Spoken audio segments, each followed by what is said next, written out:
Assalamualaikum warahmatullahi wabarakatuh. Saya Elsa Priyanti dari jurusan Sistem Informasi A. Pada kesempatan kali ini, saya akan mempresentasikan hasil jawaban ulangan akhir semester dalam mata kuliah Rekayasa Perangkat Lunak.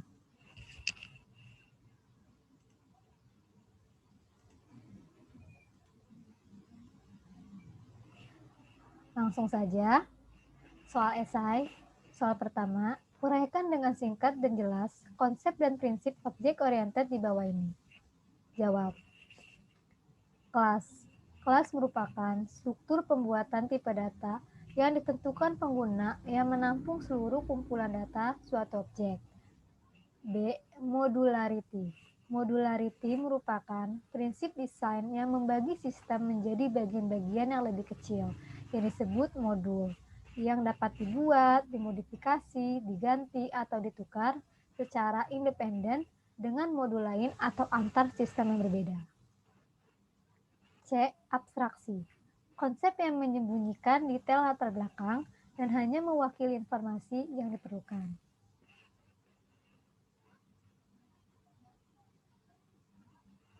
Soal kedua, jelaskan keterkaitan antara pemodelan analisis dan perancangan perangkat lunak. Gambarkan keterkaitan dan transformasinya untuk memperjelas jawaban. Jawab. Rekayasa perangkat lunak dimulai dengan serangkaian tugas pemodelan yang membawa pada suatu spesifikasi lengkap dari persyaratan dan representasi desain yang komprehensif bagi perangkat lunak yang akan dibangun. Makanya di sini adanya keterkaitan antara pemodelan analisis dan perancangan perangkat lunak. Kurang lebih gambarnya seperti ini.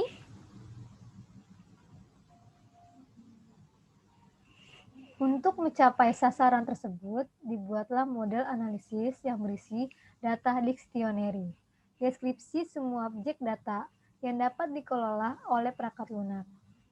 Entity Relationship Diagram merupakan notasi pemodelan data yang menggambarkan hubungan antar objek data. Data Flow Diagram, model fungsional dengan tujuan dapat memberikan petunjuk mengenai data yang diolah melalui sistem dan menunjukkan fungsi-fungsi yang mentransformasikan aliran data. State Transition Diagram, model tingkah laku yang menunjukkan transisi states sistem akibat kejadian eksternal. Control Specification atau CSPC, yang memberikan informasi tambahan mengenai aspek kontrol dari perangkat lunak. Di sini juga terdapat model desain, terdiri dari procedural design, interface design, architectural design, dan data design. Makanya di sini saling keterkaitan dan saling bekerja sama.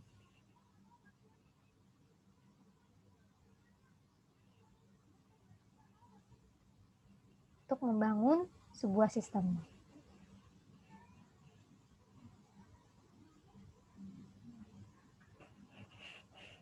Soal ketiga, secara konsep, jelaskan prinsip dasar analisis berorientasi objek. Jawab.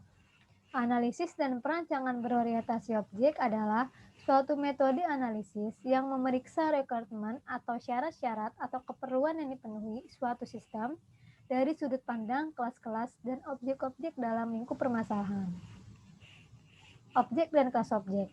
Objek benda secara fisik atau konseptual yang memiliki keadaan atau states dan perilaku atau behavior. Kelas definisi umum, pola, template untuk himpunan suatu objek yang sejenis. Dalam objek dan kelas objek juga terdiri dari superkelas, subkelas, dan inheritance.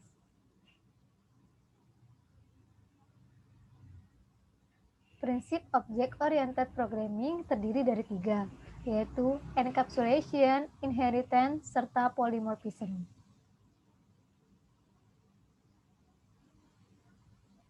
Soal keempat, jelaskan yang dimaksud dengan pemodelan statis dan dinamis.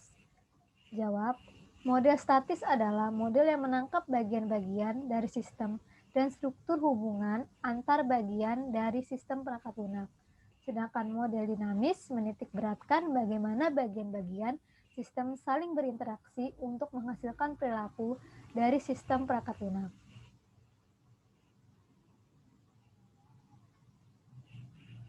Soal kelima, diagram UML yang mana sajakah yang termasuk dalam pemodelan statis dan dinamis?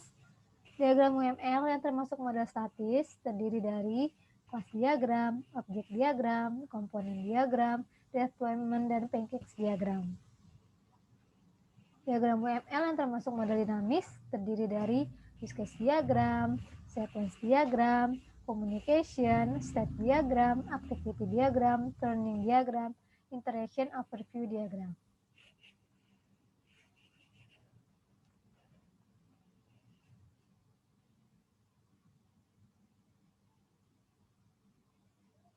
Kita ke soal kasus.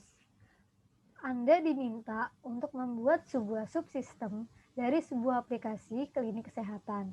Bagian yang Anda buat adalah bagian pendaftaran pasien saja. Setiap pasien yang datang ke klinik dapat mendaftar sebagai pasien baru dengan menunjukkan identitas diri, KTP atau SIM, dan mengisi formulir identitas diri berupa isian data, nomor KTP atau SIM, nama, alamat, dan nomor telepon. Data dari formulir tersebut kemudian diregistrasikan ke aplikasi klinik Anda. Setelah mendaftarkan, pasien mendapatkan kartu dengan nomor yang unik untuk setiap pasiennya. Seorang pasien yang telah terdaftar tidak perlu mendaftar lagi, cukup menunjukkan nomor yang unik yang telah didapatkan sebelumnya. Nah, dari kasus di atas, lakukanlah analisis berorientasi objek untuk kasus di atas. Tunjukkan hasil analisis Anda dengan use case diagram, class diagram, dan communication diagram.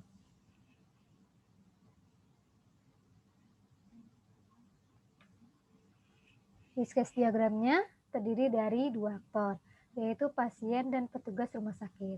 Di sini pasien melakukan pendaftaran, melakukan registrasi data, dan mendapatkan kartu. Sedangkan petugas rumah sakit, dia melogin dan mengelola data pasien.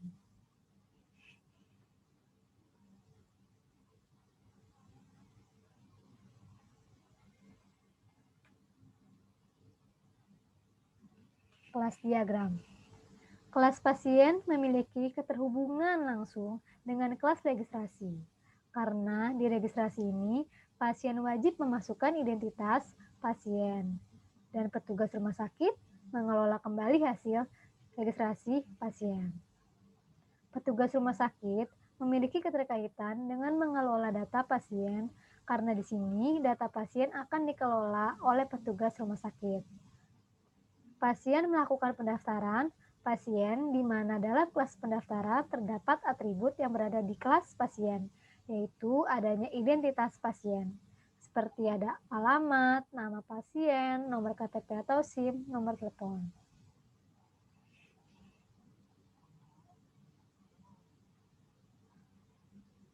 Untuk communication diagram, di sini petugas melihat form pendaftaran dan menginput data pasien.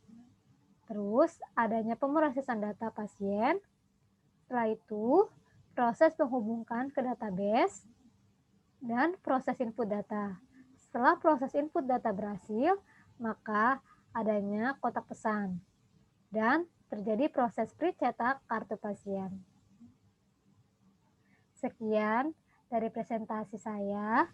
Kurang lebihnya mohon maaf. Wassalamualaikum warahmatullahi wabarakatuh.